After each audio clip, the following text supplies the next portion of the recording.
One man dead, one woman on trial, and a nation divided.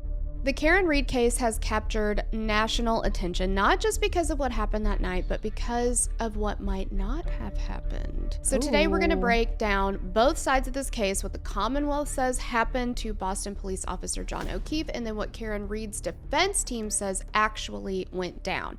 And today we are going to get Nikita's live reaction because she's going in blind on this one. She doesn't know. No. Okay, so all I know so far is just like the major headlines that supposedly she took him to this party, he got out of the car, she ran him over, she left him there to pass away, and was just like, best wishes, my guy. Exactly. That's all I know. And I know she's on trial for it now, so. So literally hold on to your butts because this one is, there are no words. We'll have to make one up because it's insane. Intrigue, murder. We love it. Yeah. And this not case murder. We is don't love that. But. Well, no, but it's like, what happened? This case is my Roman Empire. I will never get enough of it. I will never get it. I could watch this trial for 8 hours a day for the rest of my life. I have a Roman Empire too that's not true crime related, and I made Sean watch it because he was like, I don't understand what you're talking about, and I'll never get over it. And now he thinks about it too. Not as much as I do, but it is the 2012 Prada men's winter fashion show, and it was the Devil's Wear. No, listen to me. This is, I will die on this hill. The theme was the Devil Wears Prada. Okay, great theme. Exactly. And so they had all of the like notorious villains from movies walk the show. Fun. It was phenomenal. I'll never get over it. Okay. Yeah. That's really cool. See? Yeah. I think about it often. Well, sure, you would. It sounds amazing. Who could blame you? Exactly. Now it's going to be right up there for you with Karen Read. Exactly. Yeah, I'll go back and forth between fashion shows and trial. I mean, what's a girl to do, you know? Why not, right? It only makes sense. Yeah. All right, tell me everything. Okay, so first of all, in Boston, which is where this takes place, the prosecution is called the Commonwealth. So it's fancy. That's what I'm going to say. All right, so according to the Commonwealth, this is what they think happened in the early morning hours of January 29th, 2022. They say that Karen Read, like you said, was going to drop her boyfriend off, who was, unfortunately, Officer John O'Keefe. He was a police officer at the time as well. So she drops him off at a friend's house who is another Boston police officer. Okay. And they're supposed to go there for a party. She drops him off. Now, a snowstorm has started at this point. There was a blizzard coming. Everybody knew it was coming, but it's Boston, so I guess they're like, whatever. That's life. We just keep going. Yeah. Yeah. So she drops him off, becomes incensed by something. Okay. Backs over him, essentially, or backs into him, leaves him there, drives away. She has been charged with second-degree murder, vehicular manslaughter while intoxicated, and leaving the scene of a collision resulting in death. So he dropped it down to second degree? Yes. Because wasn't it first? I don't know that they ever charged her with first. Initially, they only charged her with the vehicular manslaughter while intoxicated. So they kind of went with the intoxication thing. Yeah. And then later they added the murder. The manslaughter, or the second degree. Yeah, second degree murder. Wow. They didn't have any additional evidence to do so, but we'll get to that. Okay.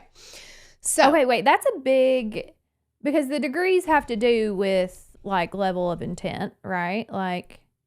Yes. And I think with the second degree, they're going with, she knew that backing into him would cause him at least harm, and then she left him there in a snowstorm. So they're combining the, you knew he would get hurt, and then you also left. Yeah. So a reasonable person would assume at least serious harm. Yeah. Yeah. Okay.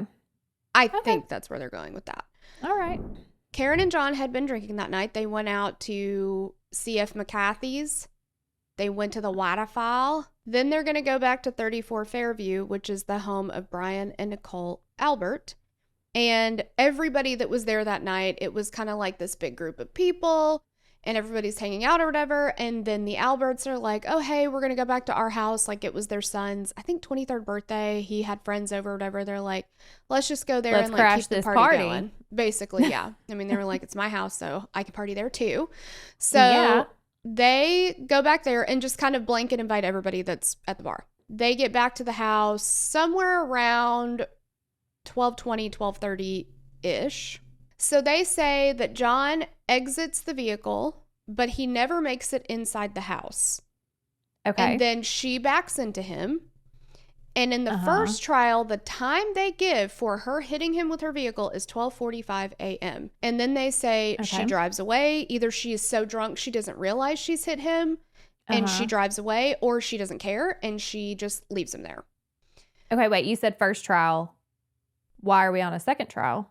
Oh, pardon. Yes, we are on a second trial. So she is currently, as we speak today, on trial again because the first trial ended in a hung jury.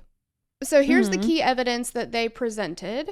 Okay. They say that taillight fragments from Karen's SUV were allegedly found near where John's body was discovered. And we will get to this in more detail, but about 46 pieces of bright red and clear polycarbonate plastic were recovered from that area.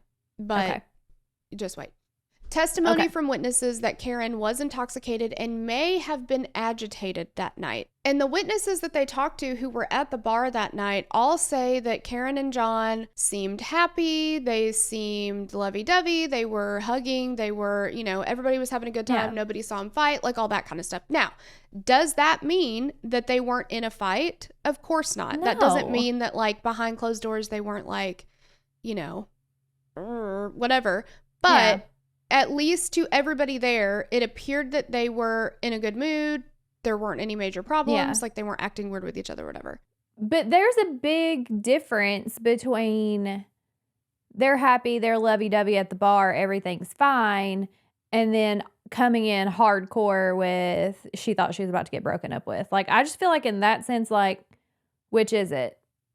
Right. It is conflicting. It can be conflicting. It's conflicting. And I mean, I don't know Karen. Maybe she's better than me. But my feelings live on my face. If I'm mad, even if I'm trying to not outwardly be mad, I feel like you can tell. Also, the tension just radiates off my body. You can just feel it. Right, yeah. I don't know if it's like that for other people, but I can't fake it. Not with that. Well, if you see people talk about this case, you will see that the way that people describe Karen's facial expressions is basically, if you were to look up RBF, there would be a picture of Karen Reed next to it. Like, she definitely has some facial expressions. I mean, same girl. Yeah. I get so that is an interesting point too, where like she kind of always, not always, but at least through the trial and through, other things. Yeah. She makes it known when she has an opinion about something with her face. Yeah. But that night, everybody says they looked fine. Like, they looked happy-go-lucky, like, whatever. Well, I feel like if you were going to mask it at any time, the trial is the time to mask it, not drunk at a bar with my friends. And if I have been drinking, the face gets loud. I have zero control. Yeah, there's no fixing it at that point. Okay, it's not adding up for me already, but let's move on. Okay, I fear I won't be able to help you, but I'll try. Okay. So then they say, as they're driving to 34 Fairview, Karen is driving. Now, she is drunk, or she's been drinking. There's video footage of her at the waterfall. She's drinking a lot of drinks. So is everybody else, but they're not on trial. So she's driving, and they've never been to 34 Fairview before. This is the first time they've ever gone. Okay. And they're not exactly sure where to go, and they've appeared to miss a turn at one point. So John is on the phone with one of the friends who was going to be there. Her name is Jen McCabe. Okay. And she says it's just past Bella's mom's house. So Bella is a little girl, I guess, that they know. Okay. And her mom, I guess John had dated before he dated Karen or whatever. Oh. And so the prosecutor refers to her as the Bella child. And it's so funny. He's like, so driving past the Bella child's house, and he keeps calling her the Bella child. And it was so funny. But anyway, so now they think, all right, well, they were already on the rocks. Aruba had happened. And so they're using the Bella child as a point of reference to be like, and that pissed Karen off, which is what set her off. And they got in a fight then from the point that Jen McCabe said Bella child to when he got dropped off or whatever. Okay. That I can see. It's a stretch, but okay. Possibly. Right. Is there evidence of that? I don't think so. But could it have happened? Sure. Maybe, yeah. All right. So the location of the body in the snow outside the Albert residence was right where Reed had allegedly dropped him off. So it's the house. There is a flagpole in a tree and a fire hydrant, and that's where they say she backed into him. It's over by the flagpole fire hydrant. We also have multiple witnesses claim that they heard her say, I hit him, I hit him, I hit him the morning his body was found. Okay. So, multiple witnesses. Okay. So you put a weird emphasis on multiple. So was it multiple? Oh, yes. Multiple claimed it. Yes. Okay. But we'll get to that too. So they say toxic relationship. They got in a fight over something silly. You know, maybe they seemed fine at the bar, but something happened in that car where they got in this big argument, and she rammed into him, reversed her car around 12:45 in the morning. Okay. And either she knew she did it or she didn't know she did it, but she did it and he died, and she needs to go to jail for whatever they're going to sentence her to for second-degree murder. Now, they say, look, that what actually happened, is we've got corruption, we've got cover-up, we've got conspiracy, which sounds crazy. And I thought it was crazy too. When I first looked into this case, I was like, okay, you've got tons of tail light around his body. You have people that heard her say that she hit him. She was super drunk.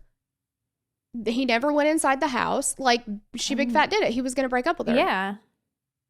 Sounds pretty cut and dry to me.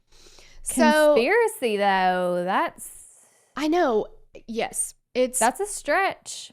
It's a pretty big. And that's a hard one to prove. Exactly. So, they say she's being framed because the powerful people in Canton, Mass. are trying to protect their own, right? Okay.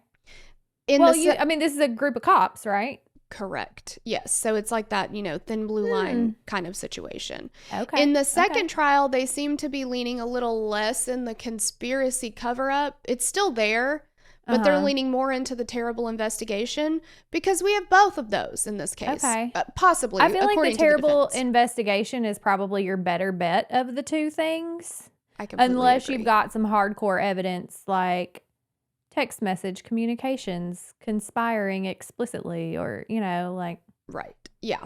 Ew. Yeah, the conspiracy is hard to prove. So their version of the night is that Karen dropped John off, but he did go inside the home, but he never made it back out. And so they say he was either attacked inside the home or just outside the home, maybe near the home, by somebody at the party, and then his body was moved outside later after he died. They're supporting evidence. Okay. Wait, the defense is her people. Does she not know if he made it inside or not? Or did she is this like a tuck and roll, I'll slow down, you get out situation? She's not going to testify, I don't think. She didn't testify in the first trial, but she has had some media interviews, which she probably shouldn't have done, but according to her, it was her understanding that he was going to go inside and make sure first, are we even at the right house? Because we've never been here. Second, are we really invited, or is this more of like a close family and friend thing? Because we know these people, but not super duper well. Well, and it's the kid's birthday too, right? The kid's birthday. Is it really like a thing that we should be here? Or are they just being nice and blanket inviting everybody? So she says she pulls up on the street. She waits for him to go inside. He's supposed to go inside, make sure they're going to be there, and he's supposed to come back out. Well, he doesn't come back out. And her thought process is he's gone inside, he's yucking it up with these people and has fucking forgot me out here. And now she's pissed. Okay. And now she says, I leave because I believe that he has forgotten about me and now he's partying and he's not, he's being disrespectful by not letting me know what's going on or coming back to get me or whatever. But did she see him go inside? There's several doors. She saw him go into the breezeway, she says, not necessarily inside the door from her point of view. Okay. From what I understand. Because again, she's not testifying, but. Right. If she didn't see him go in and I was the defense, I would be like, she never saw him enter the building. For all we know, he was hammered drunk, passed out in the snow. Bingo bongo, now he's dead. Well, I thought he didn't come back to get me. I didn't see him go in. I thought he did. Yeah. I assumed he went Why in would I get out of the car to plan. look around it? Yeah. Like it's interesting. Okay. It could go either way. Yeah. Yep. Which for the defense side is okay. You want it could go either way. The prosecution repeating that over and over. Well, it could have been maybe that's not the best look. Right. No. So there is, for their supporting evidence, there's a lack of blood on the bumper or the undercarriage of her SUV. So supposedly this SUV backs into him. The rear passenger side taillight supposedly is what cracks and has left all these 46 pieces of taillight around his body. Okay. But there's no blood. There's no like tissue. There's nothing. No anything like that. There was one hair. Right. There was one hair of John O'Keefe's on the bumper that was like frozen in place somehow that they got the next day. I don't know. I wouldn't trust that, but okay. Right. There are inconsistencies in witness testimony, especially from the people who had been inside the house that night. Inconsistencies doesn't even begin to describe this. Okay. There is also the theory that the injuries to John O'Keefe's body, including what appear to be dog bites or scratches on his arm. So I sent you a picture of his arm, and it looks like something went like a claw mark, or like they're deep, specifically spaced out. Like they're all a similar size. They're not like surface scratches. They're deeper than that. Yeah. It looks like dog bites to me. Yeah. I certainly don't see a tail light doing that. No, it would be weird. Even if let's say the tail light shattered and it cut his arm, those are broken pieces of plastic, essentially, like a thick plastic. That would leave a more jagged cut, I would think. And it likely wouldn't be consistent as far as like spacing and depth. And I would also think you would have more surface level scratches and like things like that on it as well, because not every single piece is going to consistently be the same shape, depth thing. I do not believe that their relationship was super healthy. The second trial, there were more text messages that have been brought in from like their night leading up to that. Yeah. And some of these came in the first trial, and she had texted him earlier that day, like, if you're not into this anymore, just tell me, and like stuff like that. They definitely seemed in a place of like, supposedly what they kept fighting over per the text messages was that he believed that she was spoiling his niece and nephew, and she was like, you make me look like the bad guy, and he's like, well, you make me look like the bad guy because you spoil him, I don't give him the stuff, whatever. And then apparently they had gotten in a fight maybe earlier that day or the day before or something, where so far I don't know what was said, but she texts him things like, what you said really hurt me, and you can't take that kind of stuff back and stuff like that. And he's like, I apologized. I don't know what else to say. Like, do you want to come out and hang out tonight or do you not? So she does end up going out, and that's when they seem okay. So like, they could have been, whatever, but if it's a fresh wound and they're trying to move past it at this point is what it sounds like. And in a long-term relationship, you're going to have like, there are times where like I've been so fucking pissed at my husband, but like we're not going to make that everybody else's problem either. I'll make it everybody else's problem. You're like, I try not to. It's a problem for me, but it's a problem for you too. Listen, like, if I'm mad, everybody's mad. I don't know.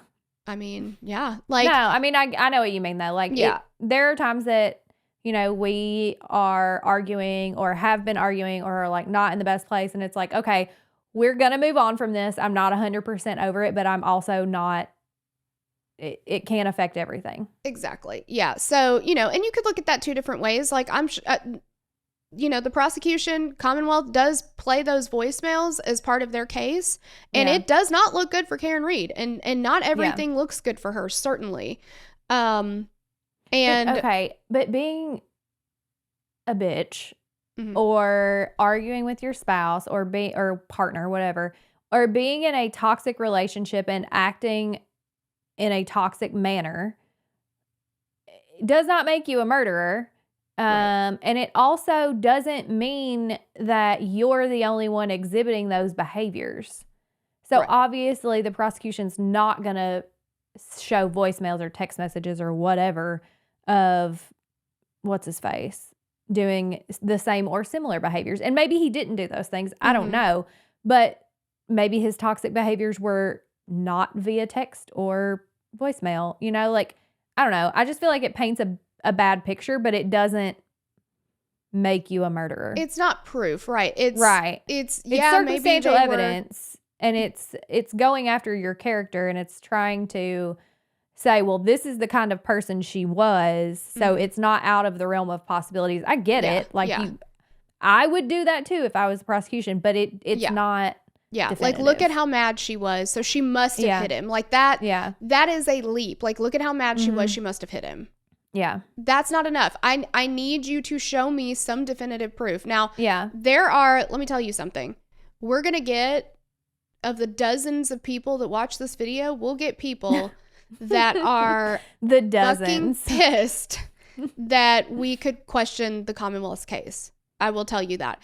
People seem to be either 100% free Karen Reed, she didn't do anything wrong, or she's guilty, lock her up, look at her dumb face. Like it seems to be, seems to be no in between. There's no middle ground. Yeah. I am in the middle ground. I would like, if the prosecution can prove their case, then fine. But they had one entire trial to do that already, and they did not. Yeah. I don't know how they're going to do that this time, and their theory of the case is changing slightly, which is not a good sign. No. So there just are a lot of questions. I haven't even got to some of it. Like I just struggle with, this has to be beyond a reasonable doubt. Correct. That means that if I have any doubts that are reasonable, right? That this is a no. Yeah. And in Massachusetts, if it's not out of the realm of possibilities, right, then you haven't done it. Karen Reed asked me to Google hypothermia the next morning, because when we got to the scene and realized his body was there, because Karen Reed is calling them frantic in the morning, like, do you know where John is? Is he with you? Like, what's going on? So she says, I left him at the waterfall. We got to go back to the waterfall. And Jen says, no, I saw you at my sister's house at 34 Fairview. So that would have been the last place you were with him. So they end up driving back to Fairview, and a part of the prosecution's case is nobody else can see. It's whiteout conditions, but Karen knows exactly where his body is. She says, let me out of this car. He's right there. And she goes right to his body. So there he is. They find him in the snow. It's absolutely tragic. And then first responders come and all that kind of stuff. So Jen McCabe says, nobody knows where he is, but she goes right to him. Assuming it's been snowing all night, right? Yes. His body was completely covered in snow at this point. But there would still be a mound. Yeah. Yeah. Yeah.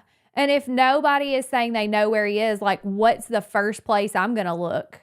Because if I were her, I would assume, holy shit, he wandered outside and died in the cold, or so, you know what I mean? Like that. Yeah. I would think that. For a not nefarious reason. I would be like, his drunk ass passed out outside.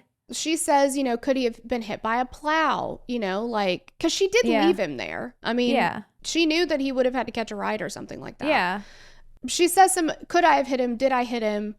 Oh my God, could I have hit him? Could I have hit him? Did I hit him? Is he dead? Could I have hit him? Like, she's hysterical that morning. And so Jen says, Karen pulls me aside and says, Google hypothermia. Google how long it takes for somebody to die in the cold.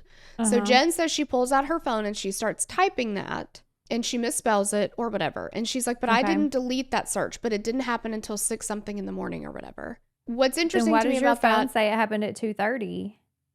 Right. The phone records say that, or the Celebrate. report does. And also, it's like that conversation then never filled out. It's like, well, did you give her any information? No, she just kind of went off to the other thing and never asked me what the answer was. Like, that was kind of interesting. Okay. It's also interesting that Carrie Roberts, who was also there that morning, testified in the grand jury that she heard Karen Reed ask Jen McCabe that morning at 6 whatever to Google hypothermia. But in this trial, it was brought out that Carrie didn't actually hear Karen say that. She was not in earshot and wasn't right there. Jen McCabe told her, Karen asked me to Google this. And so she kind of incorporated that into her memory of what happened that morning. And she testified that way in the trial. Oh, that's hearsay. Or in the grand jury. So. Big time. Right. Big time. Okay. I feel like Celebrate has then lost a lot of credibility, in my opinion. Mm-hmm. And maybe a lot of people are in jail who shouldn't be. Exactly. Like, that could literally change the way that changes timelines. Yes, because people have been arrested or convicted or whatever based on, well, how were you searching this at this time? How would you have known? Yeah. They use that. And it was brought out on cross-examination in this trial that another company, I think their name is called Axiom or something like that. I forget the name of the company. But this guy from Celebrate says, yep, they're just as, they're as good as they come. They're as, he did not use the word credible. He said they're as reliable as they come, maybe something like that. But this other company, their report still shows 2:27 a.m., supposedly according to the defense, so that this search was made. It also says the search was deleted. And so then this guy does all these like, well, it says it was deleted, but this could have happened and this could have happened and this could have happened. So I don't think it was actually user deleted. I think that this, that, and the other all happened and now it shows deleted, but it wasn't actually deleted. I don't think I trust Celebrate anymore based strictly on this. That feels so concerning. And also, it's so concerning. But also, he's saying it could have been this, and this that actually made it happen and it actually wasn't deleted. Here are some things that could have happened, blah, blah, blah, whatever. Okay, fine. That's a lot of weird, could have happened, possible but not probable situations that are happening in this one specific case, in this one very specific time frame. Exactly. With this one very specific group of people. Okay, we haven't even got to law enforcement. But not probable. Exactly. So then we've got questionable actions by law enforcement. Oh my God. Lack of proper forensics at the scene. So they find John in the snow. They initially think it's a medical emergency. They're not initially investigating it as a homicide or anything like that. Even though all these people are saying now, I heard her say, I hit him. The firefighters, paramedics didn't follow up on that. Hit him with what? Oh, was he hit by a vehicle? That would help determine their course of treatment, but they do not ask. They don't say anything about it. It does not appear in anybody's reports at that point. So after his body is removed, and he's pronounced dead, they start to process the scene, but it's a winter blizzard outside. And so the responding officers say, we need something to put, because they found some blood in the snow. We need to find something to put this blood in. And so instead of going back to the police department to get evidence collection materials, they get Solo cups from a neighbor's house. Red Solo cups. And they put the blood in that. And then do you know what they carry that in?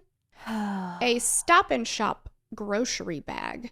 Also from a neighbor's house. And I believe the neighbor was a deputy chief at the police department, but still. If the police officers had done their job, we might know what happened to him. Now, I know that they believe that they know because the prosecution or Commonwealth and the investigators say she did it. That's why we arrested her. That's why we charged her, all this stuff. But when you look at all of these things, I mean, so far, now the Commonwealth is at this time is in their case in chief in the second trial. Thus far, we're day 9 of this trial. Thus far, there has not been any evidence that I believe is beyond a reasonable doubt that she hit him with her car. And you're on day 9? Day 9. They've called some law enforcement. They've called some witnesses that were there at the scene, like paramedics, first responders, who all of their testimony about hearing the words "I hit him" have been fairly well impeached. They have not called their accident reconstructionist yet. So we'll see. I'm not saying it's impossible, but Right. I just don't see them having some smoking gun piece of evidence that they didn't use in the first trial. But it's already all so tainted. Yeah. As it stands right now, I don't see how that's going to happen. Stranger things have happened, I guess. Stranger things have happened. They've got a mountain to overcome with this investigation and all of the very, very strange behavior of all of the people that were there that night as well. Yeah. That seems to be unexplained. And if you It's want so like crazy. breakdowns of like witness testimony and stuff like that, I'm doing those here on YouTube. Like I'm doing lives, like trial recaps and stuff like that, but they stay on the page so you can get even more detail about this particular trial. And, you know, we want to know what you guys think. Like, did Karen Reed hit John with her SUV? Is she being set up? What do you think about the investigation? Can the prosecution overcome the mountain that they've got? Or do you think they've got enough evidence and you think beyond a reasonable doubt that she's been proven guilty? We want to know. We read the comments, you know, and make sure if you want to see more about this trial, you're subscribed and you hit the little bell. So you know. Hit the bell so you don't ever miss an episode. Exactly. And Torella is covering it all in detail. Like she said, this is her Roman Empire. So if you want it to be yours, go check it out. If you're not sure if you want it to be yours, still go check it out. Or if you're like me and you didn't know anything about it, you should still check it out because now you know. Now you know. There's no reason not to check it out. That's what I think. That's what I think too. Yeah. So. Man. That's a lot. Well, I guess we'll have to do another one once the verdict finally comes in. So you can tell me about that too. Yes. Dang. I would be interested to read the actual opinion that comes out of this. Like, do they actually, well, I guess they don't write them up, do they? Do they write these up? No, I guess they wouldn't. I'm thinking of more like. Oh, like a judge's ruling kind of thing? Like an order, like the ruling or the order. Yeah, I would be interested. Yeah. Well, I guess they would have to because if they appeal it, you have to appeal the I mean, there'll be conviction. There'll be something. Yeah, there'll be a verdict, obviously, but then some of the jurors, at least one last time did some interviews, you know, kind of like this is kind of where we were with things and stuff like that. But there was a whole thing about the verdict last time too, but yeah. I'm interested in the verdict and I'm interested in all of the juicy details that come out after it because you know that this jury pool is going to be one of those juries that is hounded after it's over. Like, tell me everything. Who was wavering? Who, like, what happened behind the scenes? Yeah. Like, somebody's going to write a book. Oh, yeah. Oh, for sure. This is like a huge, huge case. It's a huge deal, yeah. And it's a huge, potentially botched case. Potentially. So, we will see. Yep. Well, thanks for hanging.